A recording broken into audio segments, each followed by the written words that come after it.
महापुरुषों बड़े प्यार से कहिए धन निरंकार जी। महापुरुषों, एक बार कुछ महानुभाव हरिद्वार से प्रयागराज जाने की सोच रहे थे।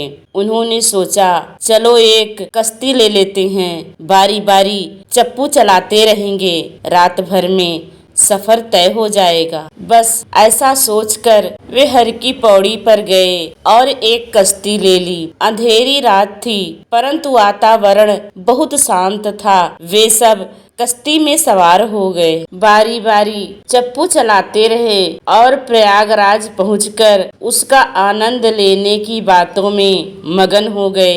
जब एक व्यक्ति थक जाता तो दूसरा चप्पू थाम लेता। इस तरह दूसरे के थकने पर तीसरा और तीसरे के थकने पर चौथा और कभी फिर पहले की बारी आ जाती। जब रात आधी से ज्यादा गुजर गई तो वे सोचने लगे कि बस अब तो सुबह होने वाली है, सफर भी काफी तय हो चुका है। बहुत शीघ्र ही प्रयागराज पहुंचकर दैवी आनंद का अनुभव करेंगे। जब कोई एक थकने की बात कहता तो दूसरा उसे प्रयागराज के सुखमयी वातावरण में आराम करने का दिलासा देते हुए थकावट का फल मिलने की आशा बंधवाता। अब सुबह होने ही वाली थी। सभी के शरीर चप्पू मार मार कर थकावट से चूर हो चुके थे, मगर जब सुबह की हल्की हल्की रोशनी ने उन्हें झिझोड़ा तो वे सभी यह देखकर हैरान रह गए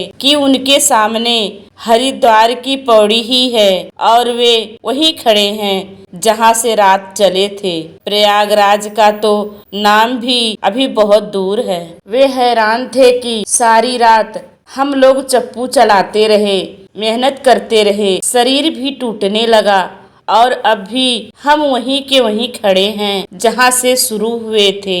आखिर हम लोग अपनी मंजिल पर क्यों नहीं पहुंच पाए? खोज करने पर पता चला कि कश्ती का लंगर अब भी किनारे के खूंटे से ही बंधा था। उसे तो किसी ने खोला ही नहीं था। वे किनारे पर खड़े खड़े ही अंधेरे में चप्पू चलाते रहे और मेहनत करते रहे। पहुंचते भी तो कैसे? इंसान आत्मिक आनंद की मंजिल तक पहुंचना चाहता है, मेहनत भी खूब करता है, लेकिन कश्ती को माया के खूंटे से खोलना भूल जाता है। सफर तय हो तो कैसे? आनंद की मंजिल मिले तो कैसे? महापुरुषों, बड़े प्यार से कहिए धन निरंकार जी।